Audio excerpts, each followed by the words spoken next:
galera, beleza? Como é que vocês estão? Meus amigos, hoje é dia de dossiê e acaba sendo até uma parte 2 do vídeo de ontem, que já falamos sobre o interrogatório do Cid, falamos do Ramagem e hoje é o dia dele, Jair Messias Bolsonaro. Muita coisa pra gente comentar e não só sobre o Jair, também vamos falar do Garnier, do Paulo Sérgio, do Anderson Torres, da repercussão na imprensa, a repercussão nas redes sociais. Enfim, assim como ontem, eu foquei o vídeo de hoje basicamente em blocos, pequenos blocos, sempre tentando me basear nas falas com o contexto. Não 10, 20 segundos, mas pergunta com a resposta.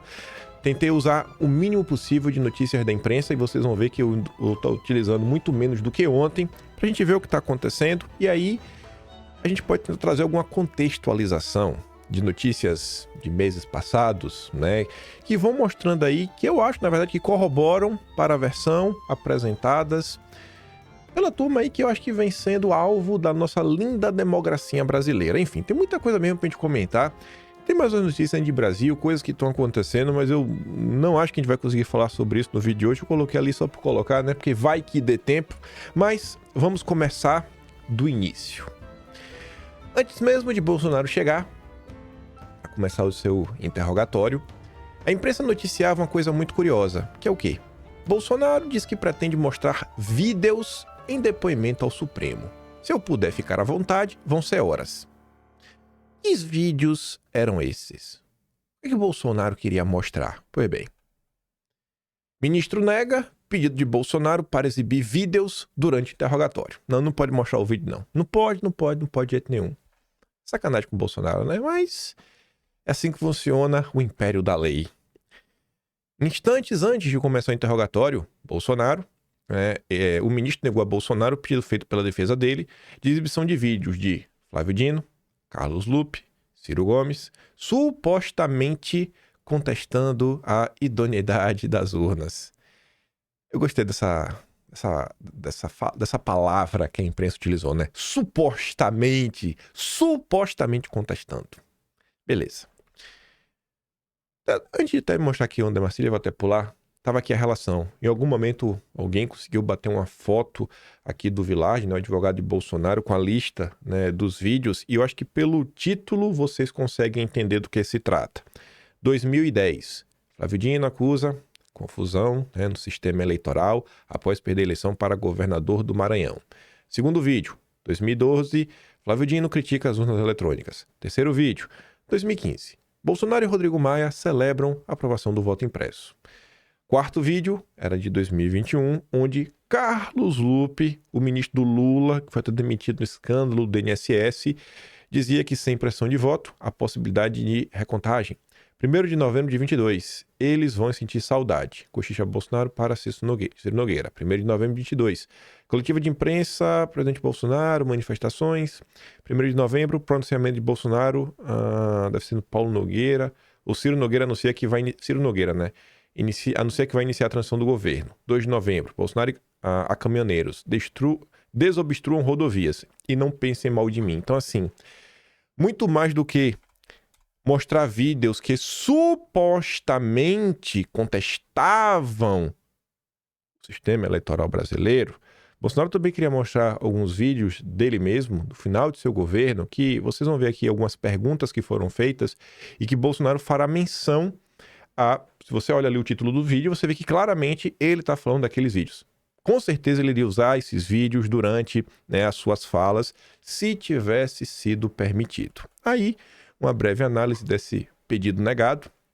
O jurista André Marcília fala o seguinte: foi boa estratégia. Se o pedido fosse deferido, Bolsonaro teria dado uma boa cartada política. Indeferido, fica exposta à incongruência do ministro, que nega a veiculação por se tratar de prova nova. Mas, no recebimento da denúncia, veiculou um vídeo seu que não estava nos autos. E para falar sobre isso... quando é que a denúncia? Acho que foi em março já, né? Se eu não estou enganado, foi março. Se não foi março, foi abril. Mas acho que foi março. Essa parada aí do vídeo. Vamos aqui dar uma olhada. Deixa eu ver se foi aqui em março. Ou foi até antes? Deixa eu ver aqui. Eu sei até como pesquisar. Mas assim, ó.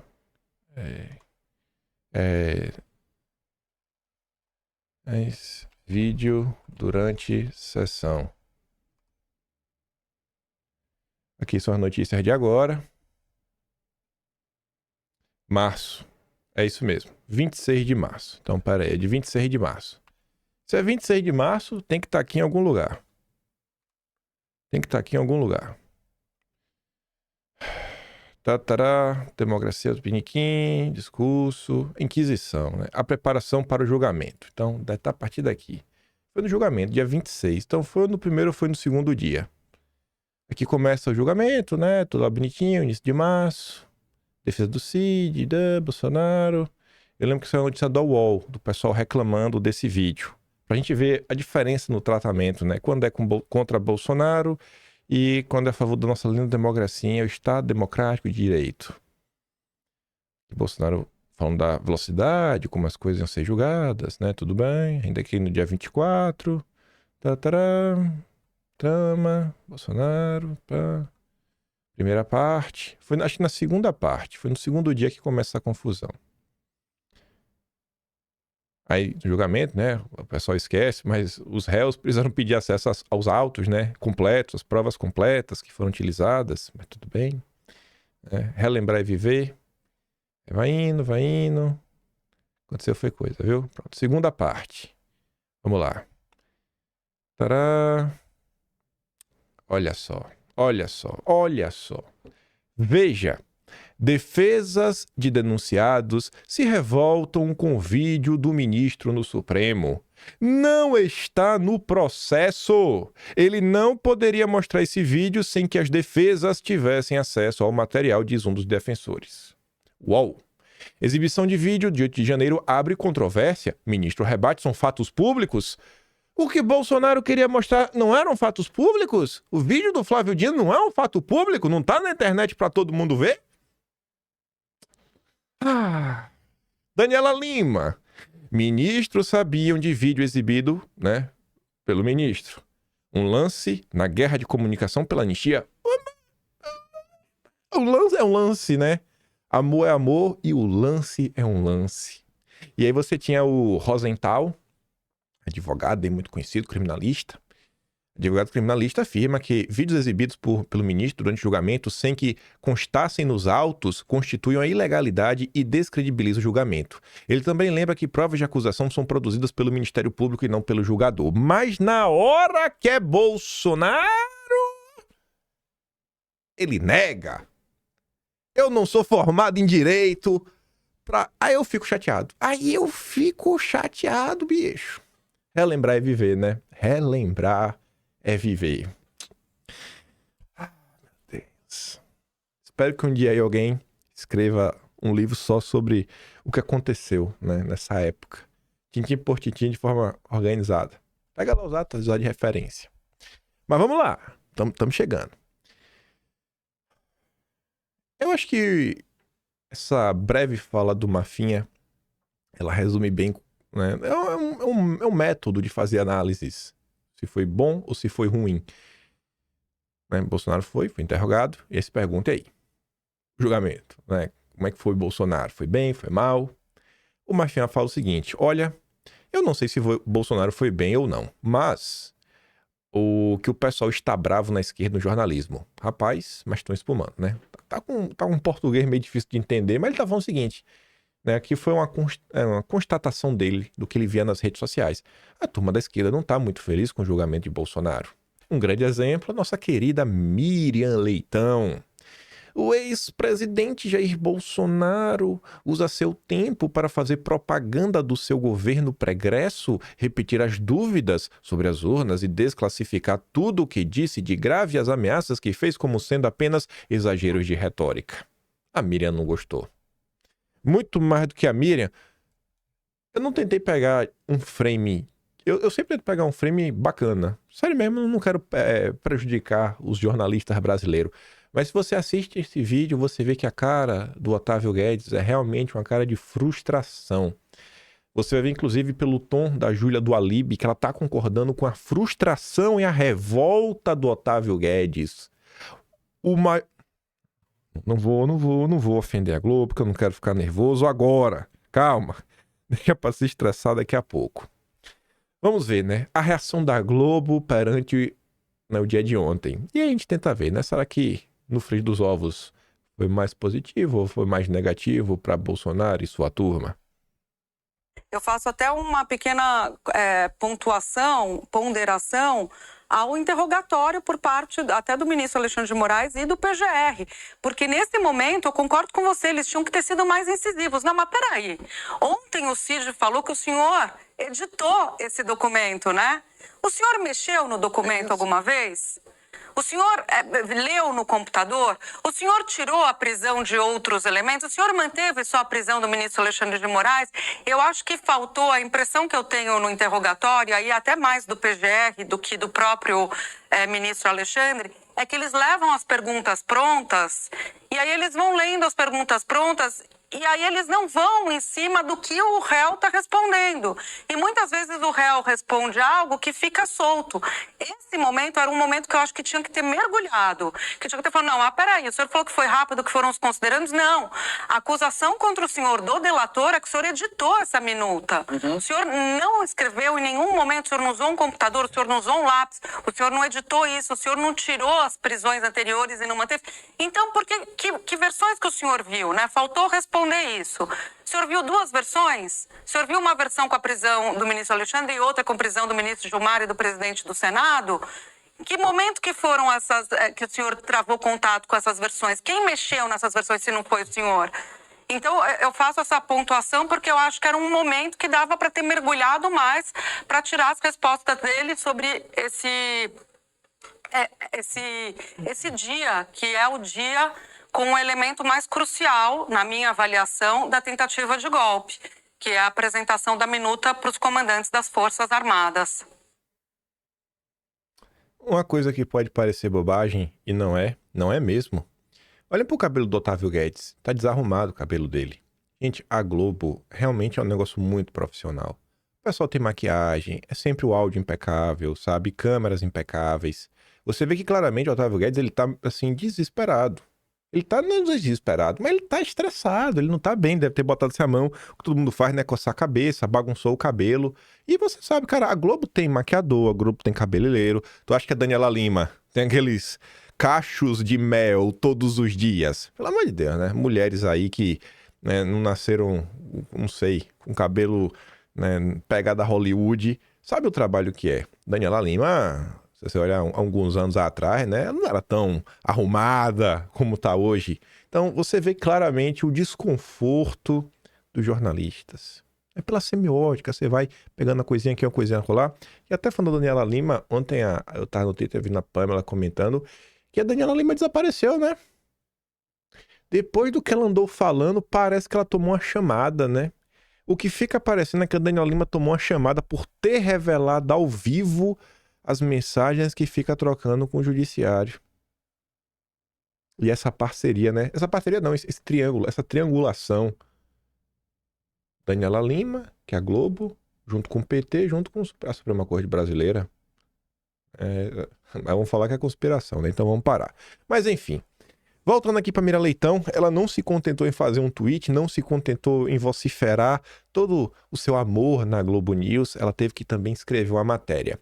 Bolsonaro transformou o interrogatório numa live. E eu vou trazer alguns exemplos do que eu acho que é o que a Miriam Leitão está tentando comentar. Bolsonaro transformou seu interrogatório numa daquelas lives em que fala as maiores mentiras como se fossem verdades. Deste ponto de vista, pode-se dizer que ele foi bem no depoimento? Foi bem. Por esse ponto de vista, ele foi bem. Então tá bom. O problema é saber o que de tudo isso poderá ser usado em sua defesa para pagar as várias provas que ele mesmo produziu contra si ao falar tudo o que falou durante o seu governo e fazer tudo o que fez. As provas durante o governo dele, né? Que provas, Mira Leitão? O que é que ele fez ao longo do governo dele enquanto presidente? Que crime, Mira Leitão? Aí vamos começar, né? Dar uma olhada.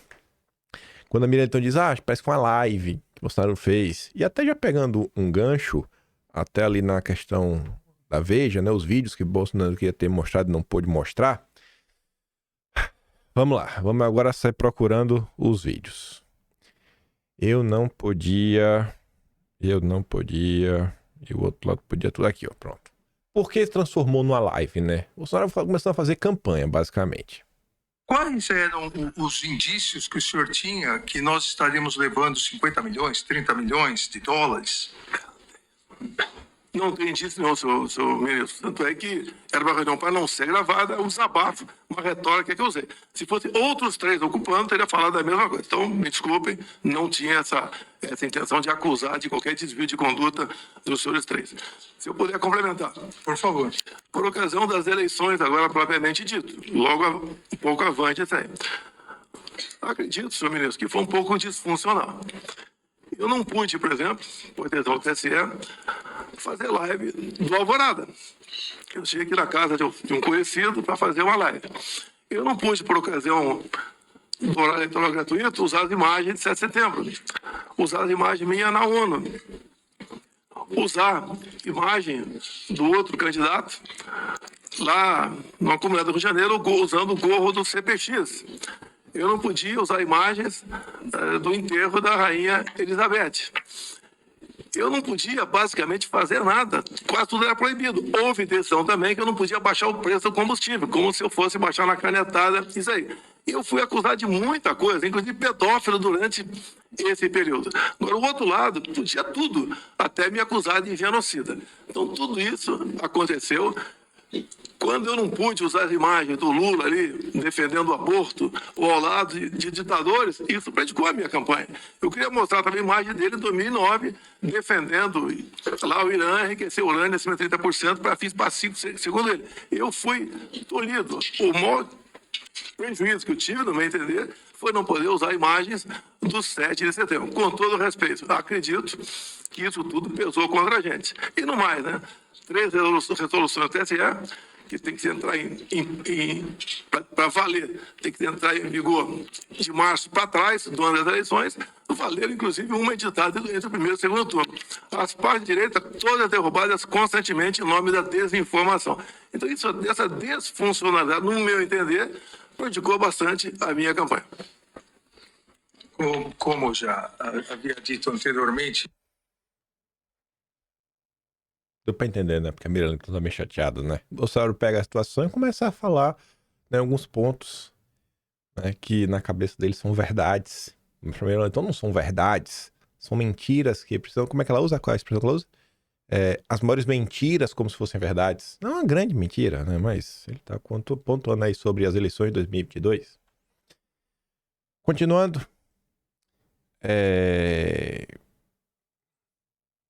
Vou dar play. Melhor que Bolsonaro fale por ele mesmo, né? Bolsonaro vai falar sobre o ministro Luiz Roberto Barroso e uma possível animosidade entre eles, né? Uma relação não muito bacana. Ao sair de uma reunião da Uni, ele falou, né? Derrotamos o bolsonarismo, né? A gente tem algo pessoal entre nós dois. Assim, eu relevo muita coisa. Parece que ele não marcou isso aí, não me esquece. Então, esse atrito com o então advogado Barroso vem lá de trás. Não tem nenhuma ameaça a nenhum poder. O senhor nunca viu tomando nenhuma providência contra um poder sequer da República. Nenhum. Nada. Fecha isso, fecha aquilo, zero. Desabafei muitas vezes porque eu entendi que certas decisões, né, a gente tem que respeitar, tem que cumprir, mas eu reagi a essas decisões. Não existia nada de concreto para ser feito contra o Poder Judiciário, no caso, como Vossa Excelência falou agora há pouco. Aí. A Miriam Leitão não queria que Bolsonaro usasse esse momento, né, para falar sobre isso, né? Derrotamos o bolsonarismo. Aí tá esse aqui. Bolsonaro relembra. Cadê?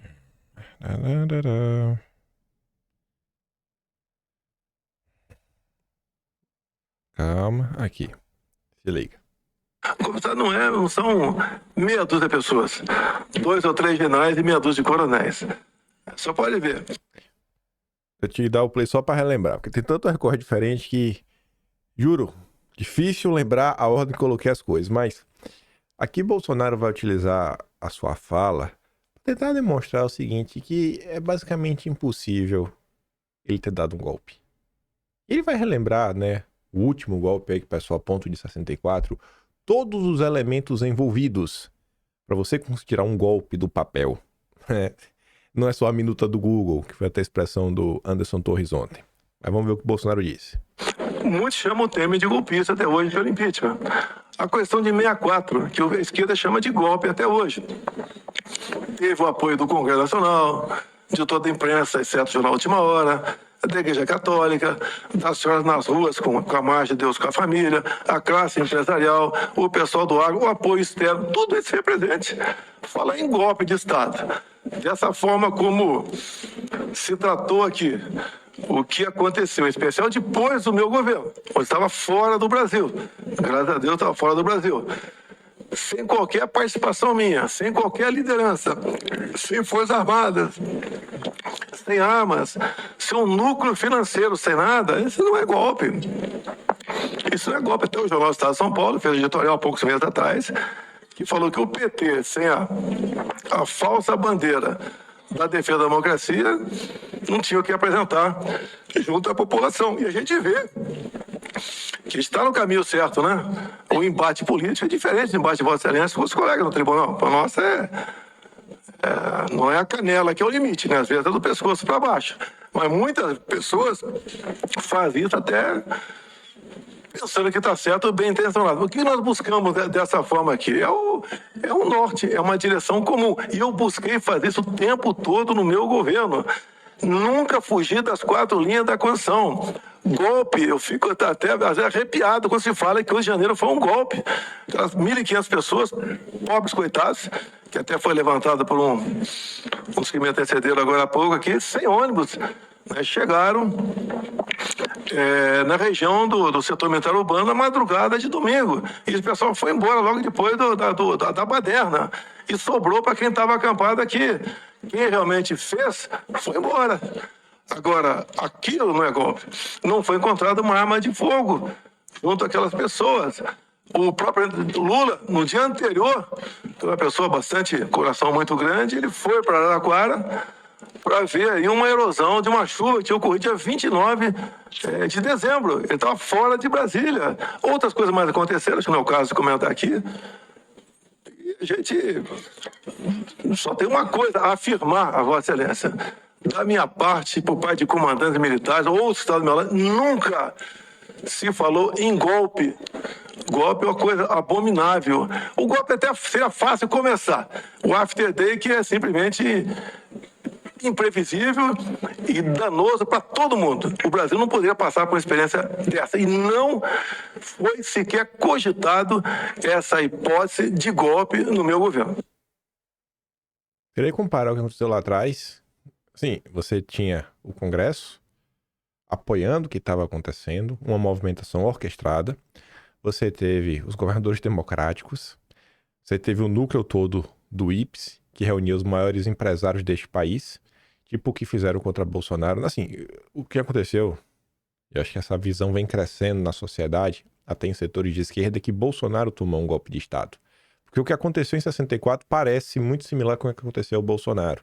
Né? O apoio estrangeiro, que teve lá em 64 para valendo, não só o dinheiro para financiar campanhas, o dinheiro para ajudar muita coisa, a Operação Brodessan, né, com cargueiro aí para servir de logística, para garantir que não ia faltar petróleo, etc. Né? A tropa lá do Mourão Filho saindo lá de Minas, né? O governador Magalhães Pinto, envolvido até o talo na confusão. Então, como é que você quer comparar uma coisa como essa, todo aquele aparato que foi colocado na mesa, onde você tem o Ivan Haslocha, que você prova que ele era um agente da CIA, era o homem que levava as malas de dinheiro. Então, pelo amor de Deus, até quando vai ficar nessa conversa mole? É golpe, golpe, golpe, golpe, golpe, e Bolsonaro teve que desmentir um monte de coisa ontem, mas vamos lá. Mais aqui uma fala de Bolsonaro falando sobre é golpe ou não é, é golpe ou não é, é golpe ou não é. Quem postou esse recorde aqui foi o próprio Flávio. Veja só. Eu vi a declaração do ministro José Múcio, da Defesa, no Roda Viva, né, há poucos meses, ele falando que o Rio de Janeiro não foi golpe. Também o ex-ministro Aldo Rebelo, a mesma coisa. Também o ex-ministro da Defesa, Nelson Jobim, a mesma coisa, que foi presidente do TSE, inclusive. Outras, José Sarney, todo mundo falando isso, respeitosamente. Tá? O Rio de Janeiro não é questão de opinião, é questão de fato. Preenche os requisitos para um possível golpe de Estado? Não acredito que não. Tenho certeza que não. Eu estou com 70 anos de idade. Tá? Que pese alguns deslizes na minha vida, eu tenho plena consciência o que é um ato dessa natureza. Vou pensar uma coisa, Vossa Excelência. Quando eu me elegi presidente da República, eu olhei e falei, meu Deus, qual pecado eu cometi para pagar o preço de uma presidência? Coisas que aconteciam ali no começo do mandato, tinha gente poderosa, não do teu poder, né? Do legislativo, praticamente botar o dedo na cara e falar, eu quero tal ministério, eu quero tal diretoria de tal banco, se você não governa. É um inferno aquela vida. Mesmo assim, conseguimos, né, segurar muita coisa e dada a qualidade dos ministros, né, a voluntariedade deles, nós conseguimos superar uma pandemia, uma guerra lá fora, uma crise hídrica, uma catástrofe de Brumadinho. E de 4 anos tivemos apenas 2 anos pela frente. Não foi fácil. Você entende porque também a Mira Leitão ficou puta da vida, né? Ele vai, responde, aí já começa a relembrar o que ele fez no governo, as entregas, os resultados. Aí relembra de, pô, a gente só teve 2 anos pra governar. A imprensa ficou puta da vida, né? Eles não queriam que Bolsonaro tivesse espaço pra isso daí. Queriam que eles fossem mais incisivos durante o julgamento. Essa daqui é boa. O documento. E assim, esse aqui é tão surreal que eu vou mostrar pra vocês o que saiu na imprensa na época. Quando eu vi isso daqui, pra mim, literalmente, 0 vezes 0 vezes 0 vezes 0 surpresa. A história lá do documento que foi impresso por Bolsonaro. Pra mim, 0 surpresa. Eu fico assim de cara, como você tem que lidar com um chamado jornalismo, né? Porque eles se chamam de jornalismo, que finge não saber do que tá acontecendo, sabe? E tentar vender o tempo todo a história que Bolsonaro é um golpista. É um golpista! Golpista! Escuta isso aqui, né? Começa com Paulo Gonet falando de um documento que estava na mesa de Bolsonaro. O golpe de Estado. O documento tratava expressamente de estado de sítio e decretação de operação de garantia da lei e da ordem. Eu gostaria de saber do... Estava na minha mesa, não? Só um minutinho. Foi apreendido na sala onde o ex-presidente tinha lugar na sede do Partido Liberal. Eu gostaria de indagar do senhor Bolsonaro por que ele tinha pronto um discurso decretando medidas de exceção. Por favor. Realmente foi apreendido na minha mesa, estou comendo esse papel, né? Quem mandou para mim foi o doutor Paulo, o advogado, que extraiu do inquérito. Me permite a palavra, excelência? Pode continuar. Interrogatório, não. Depois... É isso que aconteceu. Foi ele que imprimiu. Ele mandou para mim. Ele estava com o processo na frente, né? Eu pedi a cópia, como pedi cópia de outras partes do processo e mandar por zap para mim imprimir. Mas, ele imprimiu o seu discurso? Não, o discurso não é meu, não. Foi pegando para alguém, pegou em algum lugar esse discurso aí. E foi parte do inquérito. E daí foi mandado para mim. Eu tomei conhecimento quando ele mandou para mim. Eu acho que o motivo daquilo seria o telefone do Cid. O documento que foi encontrado lá com o Bolsonaro estava no inquérito. O Bolsonaro queria ver que documento era esse. O Paulo Bueno mandou para o Bolsonaro por WhatsApp e imprimiu. E o Gonet está perguntando sobre isso. E sabe por que isso me incomoda? Eu acho que isso foi em janeiro ou foi em fevereiro de 2024. Foi na Tempus Veritatis. Aí vamos mais uma vez no único livro de história do Brasil moderno. O Atlas Brasileiro. Chega cansa falar sobre isso, viu? Mas vamos lá. Vamos anotar pro índice. Vamos procurar Tempus Veritatis aqui. 8 de janeiro. Construindo narrativas para perseguir. Ou vem daqui, acho que vem daqui, ó. Aqui é 8 de janeiro e aqui, ó. Inquisição contra a direita. Bolsonaro. Se não foi esse daqui de Bolsonaro, foi no mês seguinte. Mas vamos ver se vai estar aqui. E eu tenho pra mim que até a Globo já tinha desmentido essa história se o Paulo Gonet realmente tivesse interessado em entender, né? Mas enfim, tá aqui, Bolsonaro fez uma live num dia, bombou, curiosamente, no dia seguinte, tome busca e apreensão. O nosso companheiro Ruizão, né? O nosso companheiro Atush. Mas enfim, teve isso daí, tá... Gonet Bunda atuação na PGR e se alinha a investigação contra bolsonaristas, né? Curioso. Olha na época, onde tava o Gonet, o Alfredo Vardi e Reinaldo Azevedo. Beleza. CGU conclui que registro da negociação de Bolsonaro é falso, mas não encontra culpados. Massa. Bolsonaro coleciona arquivamentos em casos enviados à primeira instância, mas processos sobre fica em casa da sua ameaça. É curioso, né? A primeira instância tudo é arquivo. PF intima Van Garten em inquérito que apura se Bolsonaro importunou baleia. Mas vamos lá. Quer chegar na busca e apreensão. Bolsonaro, os candidatos. Quer dizer, não tá aqui. Aqui teve o caso do Jordi na época. Caso Ramagem. Vamos ver se entra ali no caso do Bolsonaro. Ramagem. Ah, esse aqui é clássico. O dia de felicidade. Até fiz essa montagem aqui na época. Ó. A felicidade da Globo News em ver pessoas sendo perseguidas. Que o salário... Olha o que eu tô falando sobre o cabelo, né? Veja, é um cabelo que tá sempre muito arrumado, o pessoal da Globo. Ver o Otávio Guedes desarrumado pode parecer bobagem. Não é, cara. Não é. Mas beleza.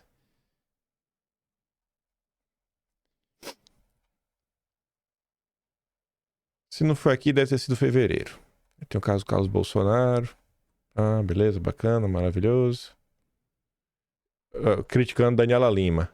O que eu queria, mas não esperava. Errei mesmo. Ah, tá. Daniela Lima, a maior fake news do ano de 2024, né?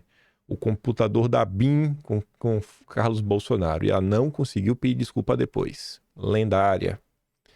Lendária. Esse daqui não foi não, porque esse daqui foi no coisa... É isso. Tá, aqui é o Carlos Bolsonaro. Talvez até a gente volte falar disso daqui. Quando foi a busca e apreensão no PL? Não foi em janeiro. Será que foi em fevereiro? Ou foi antes? Vamos dar uma olhada nesse daqui. Da Bianca Baleia. Vazamento super seletivo. Vamos ver aqui. Mês de fevereiro. Votação um tiquinho aqui. Bolsonaro, reunião. Pá. Aqui na questão da BIM paralela. Fake news, narrativas esdrúxulas. Ah, sim, é o cara lá que chegou mais cedo, né? O cara chegou antes, já sabia. O cara chegava cedo todo dia. É o pendrive russo, a história, sensacional. Aqui. Eu sabia que era janeiro ou fevereiro. Eu sabia, rapaz. Vamos voltar um tico. Polícia Federal encontra documento com argumentos para estado de sítio. Aí vem Randolfo Rodrigues. Essa notícia reforça o que já falamos algumas vezes. A eleição de Lula não tratou somente de salvar a democracia.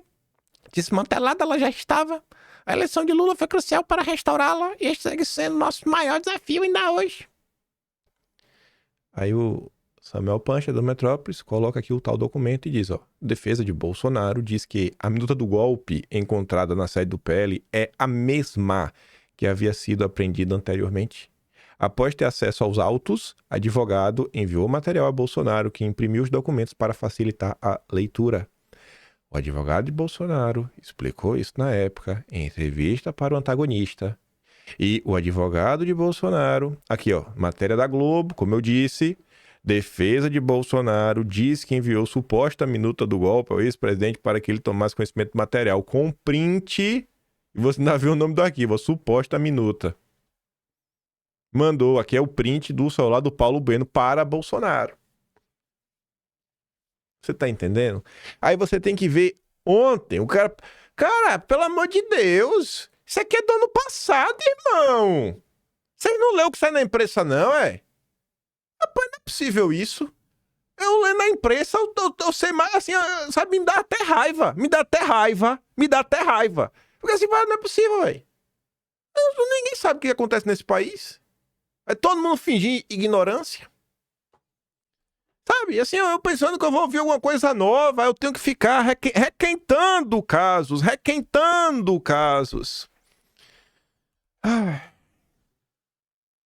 Vamos lá.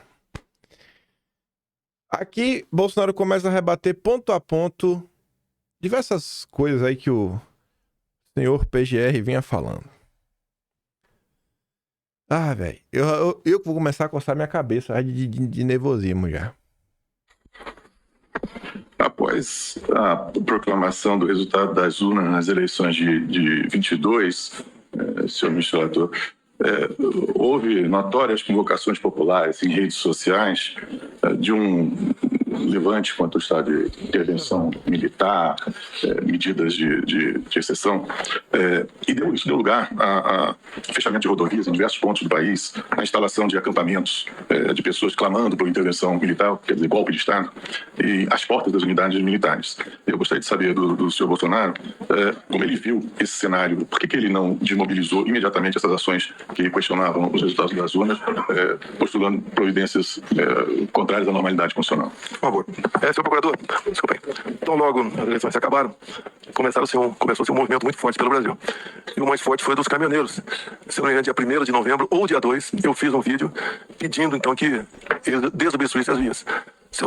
1º de novembro ou dia 2 eu fiz um vídeo, caminhoneiros. Vamos voltar?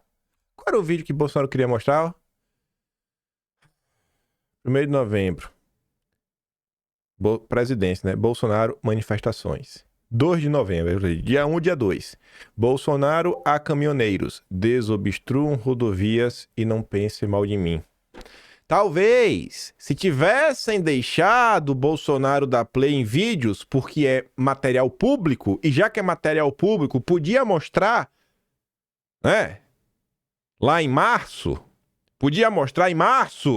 quando era lá a apresentação da denúncia, podia, talvez, fosse ajudar Bolsonaro, né? A explicar pro senhor procurador que ele pediu. Desobstrui aí, irmão.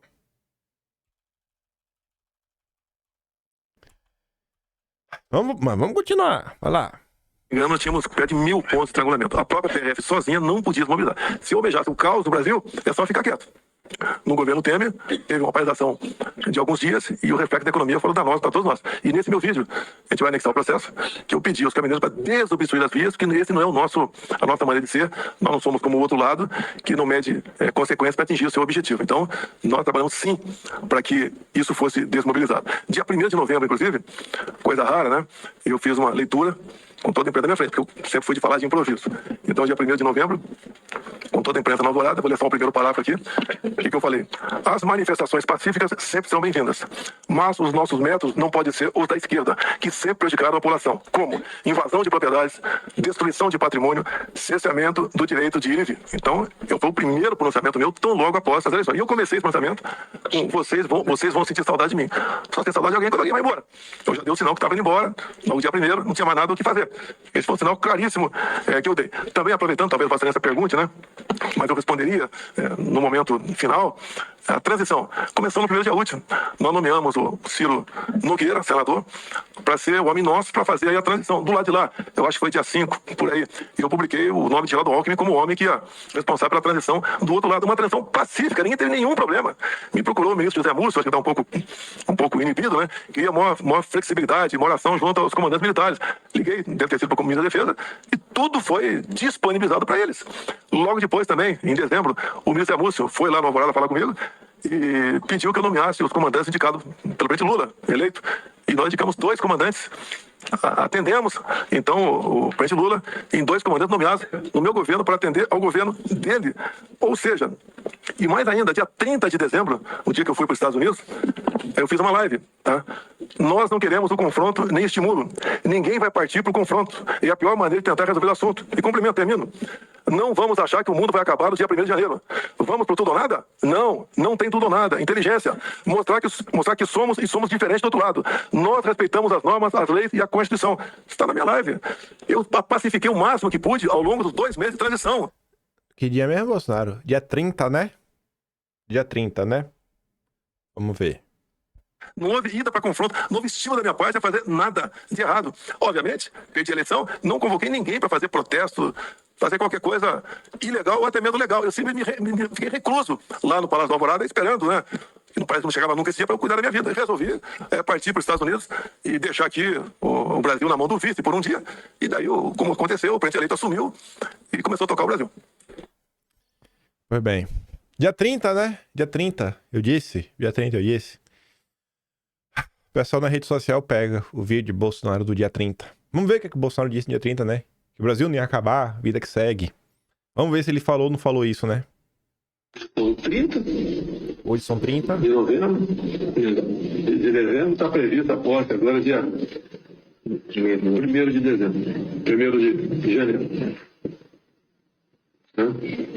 Eu busquei, dentro das 4 linhas, dentro das leis, respeitando a Constituição, saída para isso aí. Se tinha uma alternativa para isso, a gente podia questionar alguma coisa ou não questionar alguma coisa, tudo dentro das 4 linhas. E sei que tem muita gente que me critica quando eu falo 4 linhas, mas eu não saí ao longo de 4 anos de mandato meu das 4 linhas. Porque ou vivemos uma democracia ou não vivemos. Ninguém quer uma aventura. Agora, muitas vezes, né, dentro até das 4 linhas, você tem que ter apoio. Alguns acham que eu pego a bica, assine, faça isso, faça aquilo. Está tudo resolvido. E repito, em nenhum momento fui procurado para fazer nada de errado. Violentando, seja o que for. Eu entendo que eu fiz a minha parte. Estou fazendo até hoje a minha parte. Hoje são 30 de dezembro. Até hoje eu fiz a minha parte dentro das 4 linhas. Não vamos achar que o mundo vai acabar dia 1º de janeiro. Vamos por tudo ou nada. Não. Não tem tudo ou nada. Inteligência. Mostrar que somos diferentes do outro lado. Nós respeitamos as normas, as leis, a Constituição. Nós sabemos da valor da liberdade. Tá aí, né? Falou isso dia 30 de dezembro. Não vamos por tudo ou nada. Isso aí, vida que segue. Não é assim que as coisas acontecem. Aí, Bolsonaro aproveita que o Paulo Gonet pergunta sobre essa questão do Rio de Janeiro. Por que você não desmobilizou o pessoal? Disse, irmão, eu falei pros caminhoneiros, falei que o mundo não ia acabar. Aí Bolsonaro pega o gancho, né, e fala, mas vem cá. E o Lula, hein? O Lula também podia, né, ter dado a mãozinha pra resolver o pepino. Não seria uma boa? Acho que o Lula também, né? Cadê? Bolsonaro questionou... Cadê? Aqui. E era tão atentatório assim, porque no dia 2 de janeiro, o atual presidente não desmobilizou.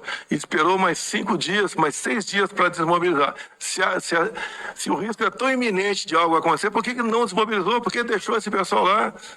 Agora, como já disse aqui, quarta, quinta-feira, que antecedeu de janeiro, tinha em torno de 300 pessoas ou menos aqui em frente ao Forte da Paz. Já chegou a ter mais de 20 mil pessoas ali. Ou seja, tudo estava se acabando, tudo conforme nós planejamos, tudo voltando para a normalidade. E, infelizmente, eu não sei porque a Polícia Federal não apurou, quem convocou essas pessoas, em especial de outros estados, para vir aqui no dia 8 de janeiro. No meu entender, não tinha dificuldade de descobrir quem convocou.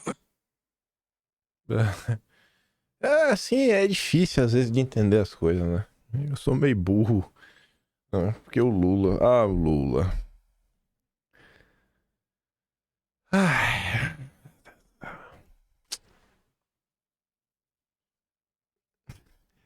É muito absurdo, né, gente? Isso tudo tá acontecendo. Não, aí essa daqui, irmão. Essa... Ai... O que ele quis falar com isso? Acho que é colocar as tropas dele. A tropa dos bananas de pijama.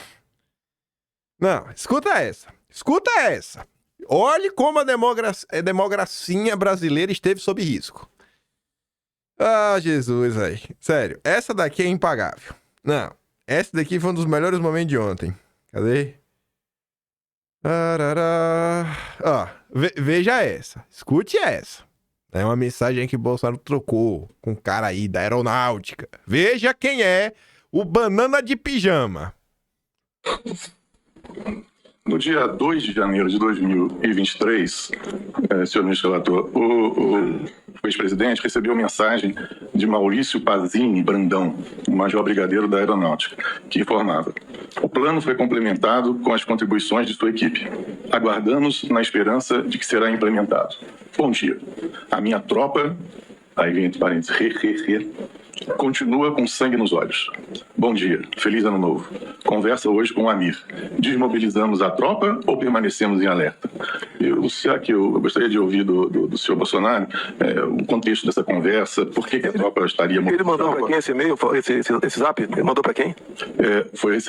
O senhor teria recebido do senhor Maurício Pazini Brandão, major brigadeiro da Aeronáutica. Olha, eu cortei quase todos os meus contatos quando saí do Brasil. O Pazini é um brigadeiro da reserva, professor do ITA. Não tem tropa nenhuma com ele.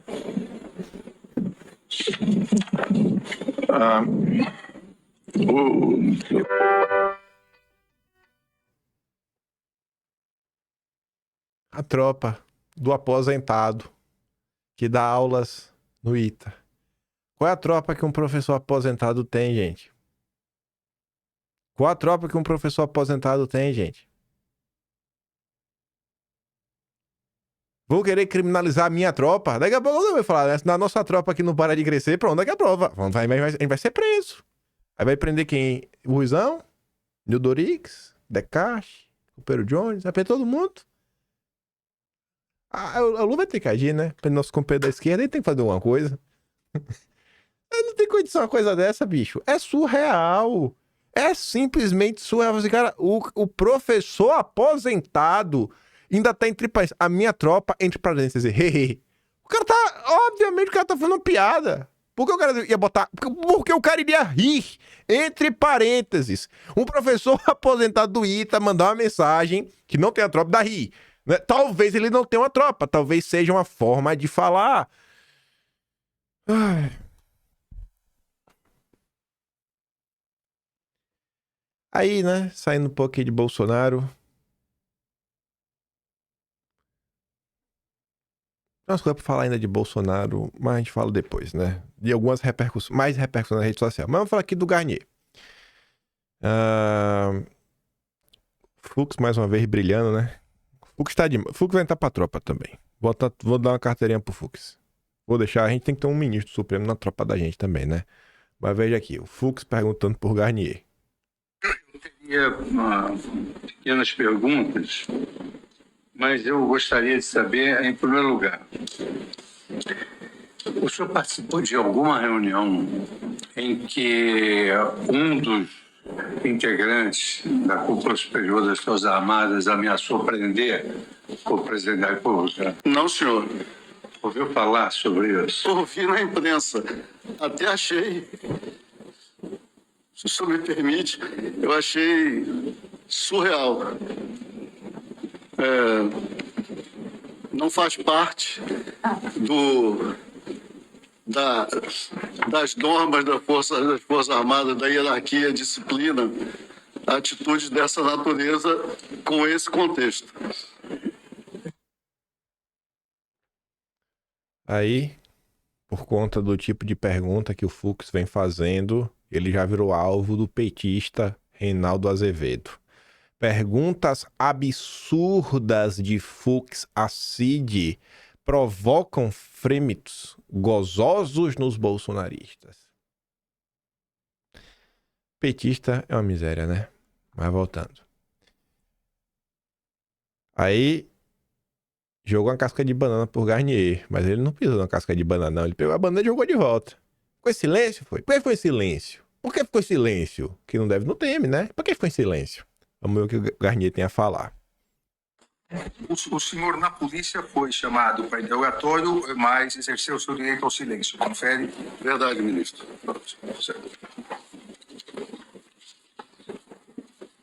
O senhor, vamos iniciar. Posso aduzir? Por favor.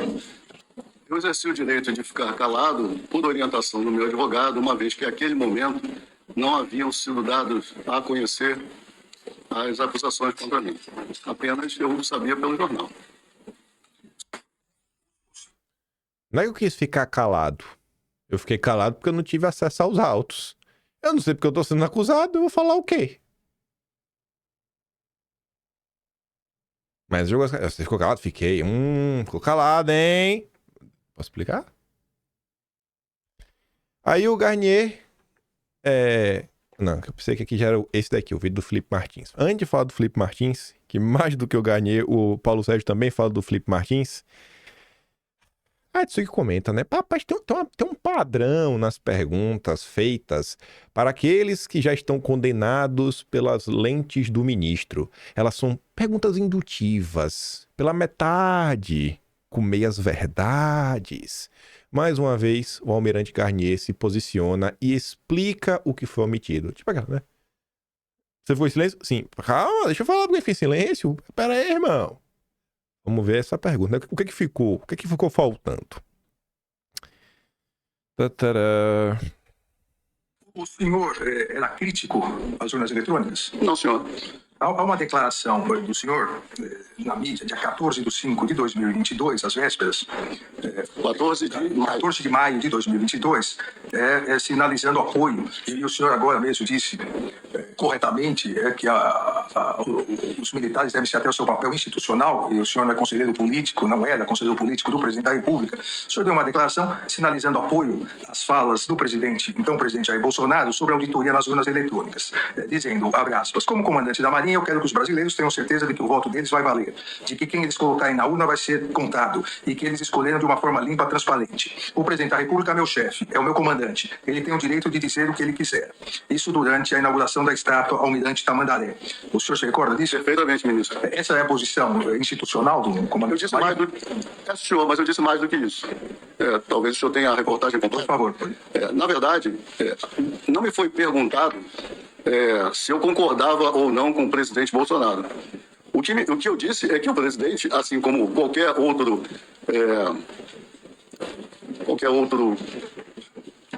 ator eleito pelo povo, qualquer outro parlamentar, tem o direito de dizer e se expressar sobre o que quiser dentro da democracia a respeito de temas que lhe sejam de competência.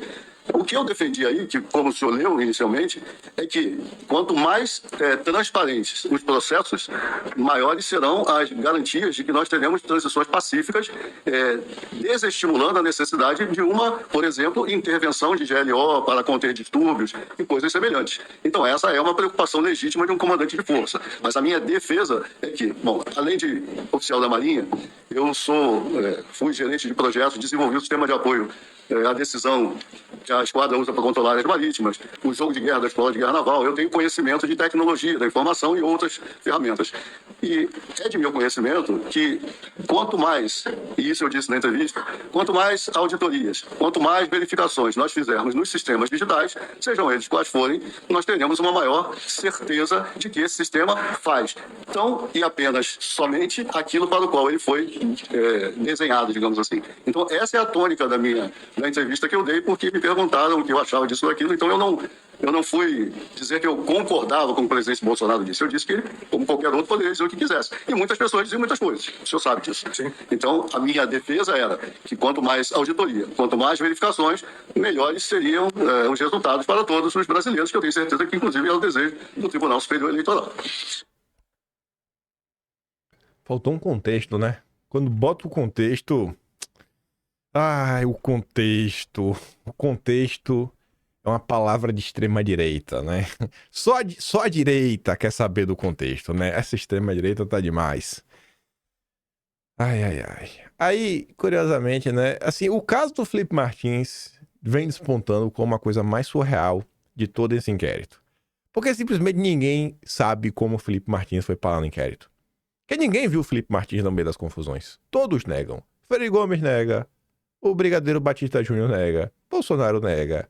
O Garnier nega. Sabe assim, cara, ninguém viu o Felipe Martins, Anderson Torres nega. Assim, cara, ninguém viu o cara e o cara é peça central e o cara fez, aconteceu. Assim, e boa. E aí, velho? Como é que funciona aí? Ninguém, absolutamente ninguém conseguiu falar uma palavra contra o Felipe Martins. De A a Z. Sabe, velho? Mas vamos ver. Vamos ver aqui. Vamos ver, ó. Vamos ver.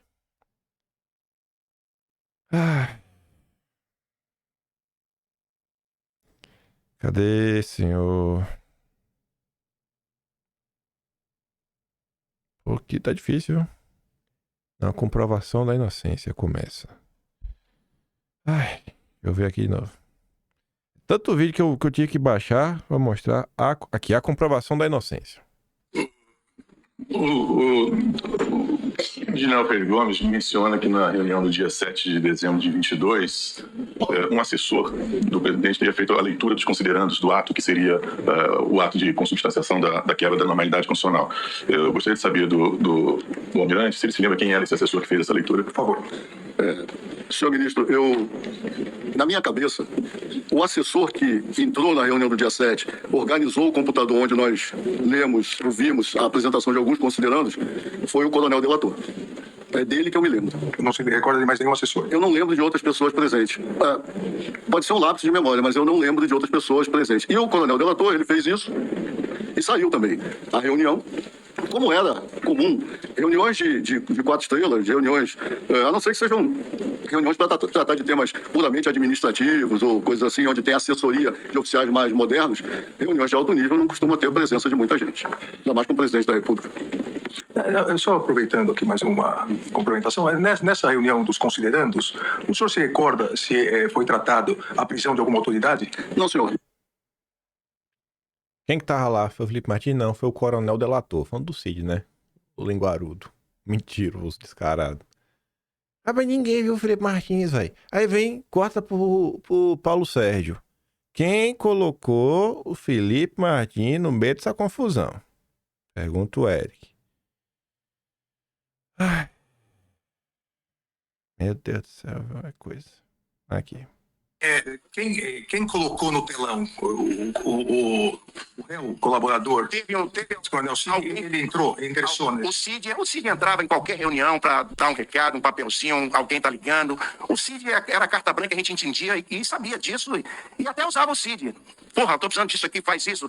Então o Cid, o papel dele era esse mesmo. Eu, sinceramente, eu não me recordo da fisionomia, mas alguém que projetou aquilo ali.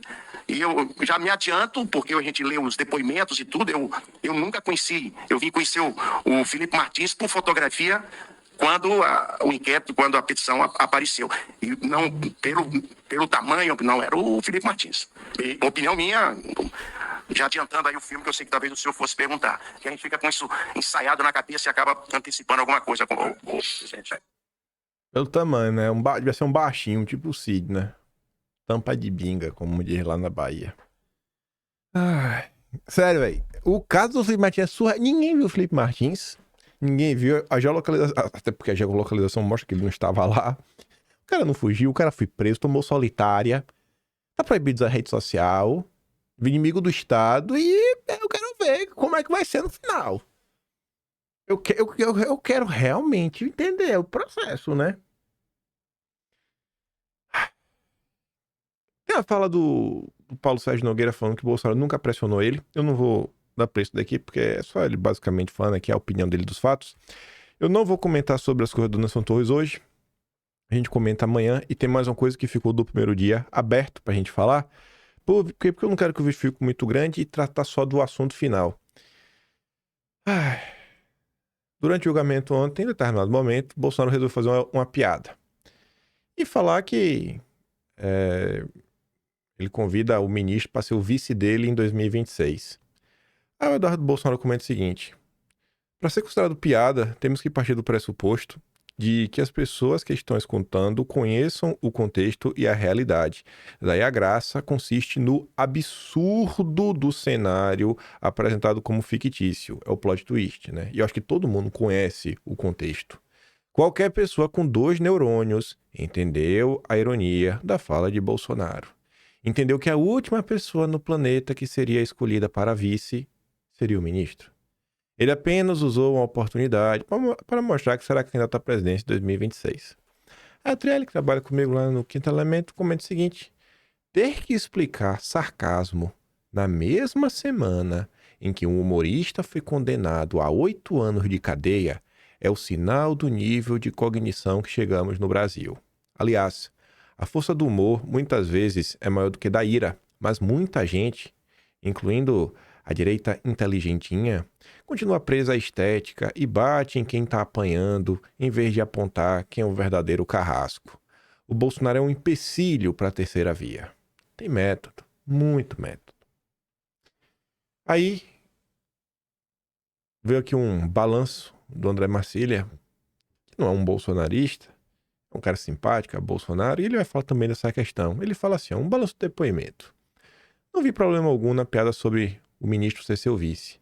Ele com isso se coloca como candidato, ao que o ministro não poderia refutar, teve efeito. 2. Sinto não ter havido nas primeiras respostas refutação explícita de que questionar o sistema eleitoral é lícito, é liberdade de expressão. Não é ilícito em excesso de retórica. 3. Há que se lembrar que a PGR acusa os réus de tentarem golpe pelo simples fato de fazerem lives e postarem questionamentos em redes, quando ele chegou ao absurdo de perguntar se debater decisão judicial seria jogar dentro das 4 linhas. Não pode debater, né? Nada. É preciso não aceitar a versão da PGR/Supremo de que questionar é ilícito pelo bem de todos nós que nos expressamos. Aliás, foi dos pontos altos do voto do Mendonça sobre as redes dizer que questionar é direito de todos. 4. De forma geral, Bolsonaro se mostrou tranquilo. A PGR está cada vez mais isolada com sua versão. Parece que somente o ministro e seus colegas estão dispostos a comprá-la, porque até a imprensa, né, realmente vem tecendo críticas. Como vocês viram, né, a turma da Globo News meio chateada. Reinaldo Azevedo chateado com Fux. Aí, por conta da piada e de outras falas de Bolsonaro, né, você vê o Danilo Gentili. Parabéns, patriotas. Seu capitão é um covarde. É sempre esse papo, né? O frouxo, covarde, o frouxonaro. É um padrão que se repete. Aí o Kaique fala assim, né? Peraí. Ele é um covarde por não ter enfiado o pé na porta? É isso? Você quer que tivesse dado um golpe violento? Por isso que ele é um covarde, Gentili? Porque ele não é golpista. Aí vem a mesma coisa. Steve Bannon. É da ala de duzentão, bem simpático, MBL. Essa imagem é top. Um conflito de anos, tendo seu desfecho final. O homem fraco, mesmo com um exército, sucumbiu ao homem mais forte. É, um exército. Sem meio termo, derrota e humilhação completa e sem precedentes. Um conflito entre Gengis Khan, que seria o ministro, e a boneca Polly Pocket, que é Bolsonaro. Aí o Mafinha comenta, né? É sempre esse papo de homem fraco. Fraqueza seria ceder ao bando de pessoas que queriam golpe, mas queriam que o menino de 18 anos fosse lutar por ele. O menino de 18 anos diz, é o soldado.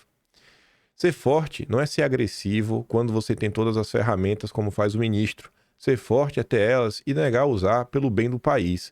Mas a história vai contar a verdade, por mais que a narrativa continue. Aí você vê mais comentários, né? Corta pro Mafinha lá em Curitiba e o Kim Pé lá na Austrália, super preocupados com a cidade de São Paulo, que não podia eleger o Marçal de jeito nenhum, mas sim o Nunes, porque era parte de um acordo pela anistia dos presos políticos. Agora viraram uns malucos. Quando, gente, que alguém falou que a eleição do Nunes tinha conexão com anistia para os presos políticos? Tu vê o nível de baixeza? Aí o Marfinha comenta, né? Eu entendo o cara fazer bobagem aqui no Twitter, postar besteira, se divertir, ser crianção. O que eu não entendo é um cara adulto olhar uma situação política real, do mundo real, e ser incapaz de compreender o óbvio. Pior ainda, mentir para justificar o que diz. Mas paciência, né? Novamente, aí ele vai colocar até a questão do Hugo Mota. Ele tá falando do nome, mas o Marfinha fala sobre o Hugo Mota. Hugo Mota já estava eleito matematicamente. Ele e o Alcolumbre seriam eleitos independentemente dos deputados do PL voltarem ou não. Logo, era muito mais vantajoso apoiar conseguir comissões, acesso à mesa diretora e, como estamos vendo hoje com o André Fernandes, o direito de cobrar o presidente da casa que paute anistia a cassação da Zambelli. Do contrário, poderia fazer como você, bater o pé, fazer birra e agir com infantilidade, coisa típica de vermes que não conseguem fazer o ó com um copo. Aí o Diógenes também coloca a percepção dele, em especial pela fala aí do vice-presidente. Observando o Twitter, pelo menos nesse recorte virtual, onde as pessoas são mais corajosas, dá para perceber que muitos desejavam sim um regime ditatorial e um golpe. E hoje estão frustrados, quase com um desejo juvenil e emocional, porque Bolsonaro não era o ditador que eles sonhavam. O Faz o L também faz um comentário para responder a reação de ontem nas redes sociais. O Bolsonaro não falou o que eu quero, vou anular meu voto novamente. Diz o Limpinho que, para anular o voto em 22, está pagando 3% de IOF, 14% de Selic, teve o sistema tributário mais agressivo e caro do mundo, né, aprovado no Congresso. Continue, cara, continue aí, certo? Continue se rasgando. O Mafinha depois comenta, respeito 10 vezes mais o petista gado do Lula do que o direitista guerreiro de sofá. Guerrilheiro do sabonete fofo que queria dar golpe sentado na frente do computador, enquanto o menino de 18 anos estava botando a pele dele em risco. E por fim, antes de chegar realmente nos finalmente, o Ancapsul fala assim, ó, o melhor indicador que o depoimento de Bolsonaro foi ótimo. Petistas chorando, isentões chorando, radicais, que o chamam de frouxo, também estão chorando. Bolsonaro acertou 100%. 100% ou não, 100% nunca é, porque é impossível existir uma coisa na vida perfeita. Daria pra ter sido melhor, como tudo na vida dá pra ser melhor, sabe? Não sei se ser melhor seria fazer ou não fazer uma brincadeira, fazer ou não fazer melhor, sei lá, ter usado mais o tempo, por mais que não pudesse ter mostrado vídeos, tentar combinar ali com os próprios advogados, algumas perguntas, algumas coisas pra falar, tentar explorar o tempo ao máximo, gerar, né, material pra ser usado no próprio julgamento. Sempre dá pra fazer mais. Mas, sabe, gente, eu espero que ao longo aí desse processo como um todo que tá acontecendo, eu espero que o brasileiro assim amadureça, deixa de criancice. E eu não tô falando dessa turma que critica Bolsonaro. Eu não espero mudança dessa gente. Eu espero mudança de quem realmente tem algum tipo de neurônio. E a mudança que eu espero é que as pessoas parem de ficar nessa eterna luta em busca de uma aceitação. Assim, eu tenho mais paciência para conversar com uma pessoa que abertamente diz que está do outro lado do que para conversar com uma pessoa da direita.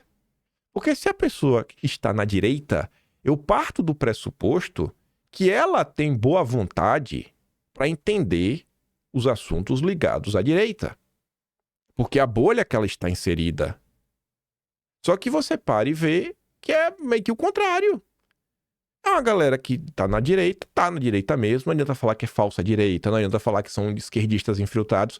Esse é outro ponto aí que as pessoas têm que amadurecer. Eles são de direita sim, mas são de outra direita e acabou, ponto final, Zé Fini. Não sou obrigado, só é direita se seguir Bolsonaro, não é assim. E começa a entender, fala assim, cara, não dá, bicho, não dá. É virar a página. Todos esses anos é só bola nas costas. É só gente jogando contra tudo que acontece. Sério. Me diz, o que Bolsonaro fez nos últimos 3, 4 anos que a mesma turminha de sempre não reclamou? A mesma turminha que estava ontem lá. Não vou citar nomes específicos não, mas são pessoas que vocês conhecem muito bem. Alguns grandes jornalistas, grandes influenciadores, as mesmas pessoas. Tudo que é feito, eles têm que achar alguma coisa para fazer suas críticas construtivas. Tudo, absolutamente tudo.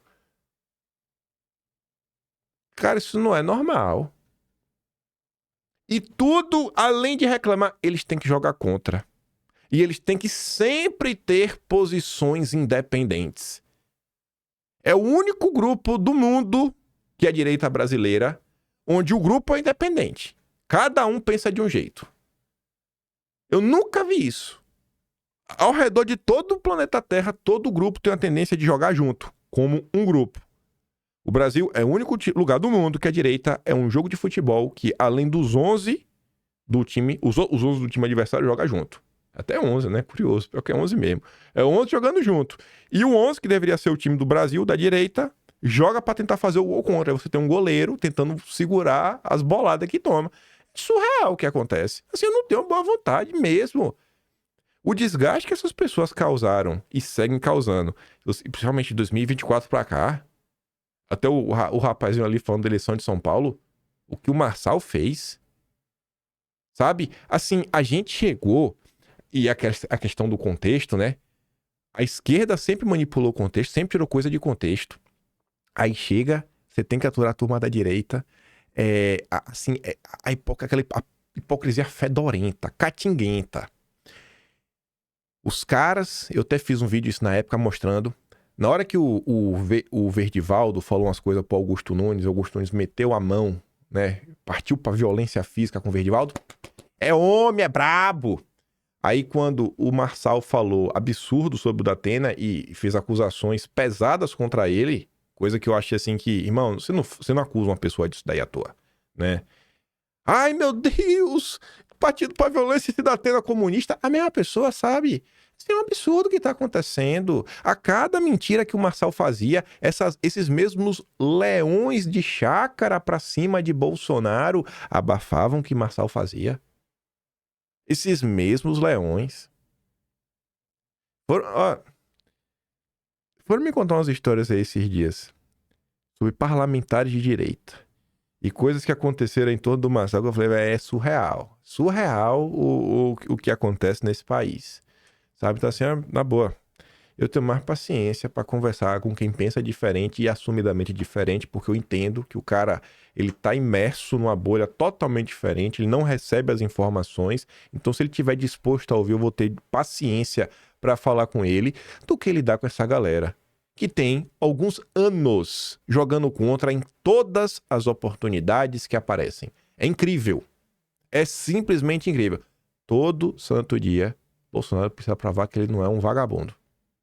Todo santo dia. E não é só pro judiciário, não. Se fosse pro judiciário, tava bom. É isso, né? Amanhã a gente comenta o restante e falar do Lula, né? O Lula tá de férias aí, porque o principal assunto do Brasil, obviamente, é esse daqui. Não deu tempo de falar de OF, das confusões do governo. O Macron mandou uma da margem equatorial. Não, a gente comenta isso amanhã. Fé em Deus, né? Se não acontecer um cataclisma nesse Brasil, mais uma vez, vou mandar todos os vídeos, até os que eu não dei play, o do Anderson Torres, porque foram vários, eu não vou ficar procurando, né? Tu tenta dar o match, né? A legenda e o conteúdo do vídeo. Se gosta do meu trabalhinho, quiser dar um pouco mais, passa no canal, tem um Tony Valeu, tem um Patreon na descrição e tem um Atlas Brasileiro, né? O único registro histórico, único deste país. Falar o que for, é único, não tem desafio que eu mostrar outro. Tá ali, todos os principais temas, tudo que aconteceu, inclusive os contrapontos, né, que muitas até desmontam e poderiam agilizar perguntas desnecessárias por parte aí dos interrogadores. Fico com aquele grande beijo e abraço. Vejo vocês amanhã. Fui!